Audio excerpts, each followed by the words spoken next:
দর্শক বন্ধুরা, আজকে আমি পার্শে মাছের টমেটো লঙ্কার একটা স্পেশাল রেসিপি বানাচ্ছি। আমি এটা শুধু টমেটো আর একটু আদা বাটা, আর কোনো কিছুই দেবো না। লঙ্কা দিয়ে পেস্ট করে রেখেছি, এখানে টমেটো একটা। এবার আমি প্রথমেই মাছগুলো ভেজে নিই। প্রথমে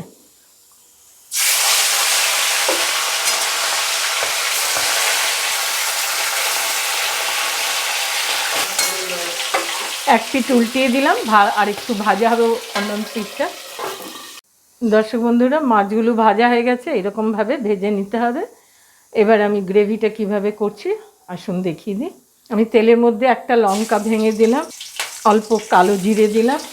আমি টমেটো আর লঙ্কা দিয়ে এই পেস্টটা করে রেখেছি, তা এবার এর মধ্যে দিয়ে দেবো। অল্প একটু আদা বাটা দিয়ে দিলাম, 1 টিস্পুন হলুদ দিলাম, স্বাদ মতো লবণ দিলাম 1 টিস্পুন, হাফ টিস্পুন একটু চিনি দিলাম। আমি একটু কন্টেনারটা ধুয়ে জলটা দিয়ে দিলাম মশলা, আর কোনো উপকরণ যাবে না এতে।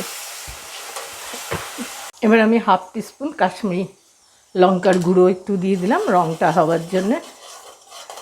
এবার সব শুদ্ধ একটু সাঁতলে নেব। মশলাটা ভাজা হয়ে তেলটা ছাড়তে আরম্ভ করে দিয়েছে।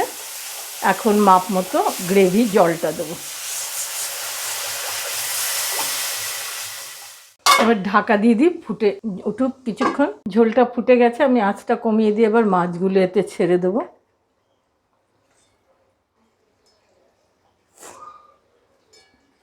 সব মাছগুলো দিয়ে দিলাম। এবার একটু ফুটে উঠবে, 2-4 মিনিট ফোটার পরে অফ করব। এবার আমি ঢাকা দিয়ে দিচ্ছি, একটু সেদ্ধ হবে মাছগুলো। দর্শক বন্ধুরা, এবার লাস্ট একটু ধনে পাতার কুচি ছড়িয়ে দিলাম। এইভাবে বানিয়ে বন্ধুরা একটু পরিবর্তন করে বানালে খেতে আরও ভালো লাগে।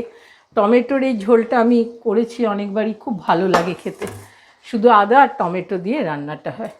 দর্শক বন্ধুরা, পার্শে মাছ আদা টমেটোর ঝোলটা আমি এইভাবে বানালাম, আপনাদের সঙ্গে শেয়ার করলাম।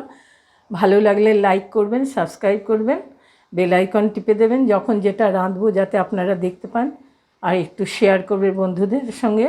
আজকের মতো রাখছি।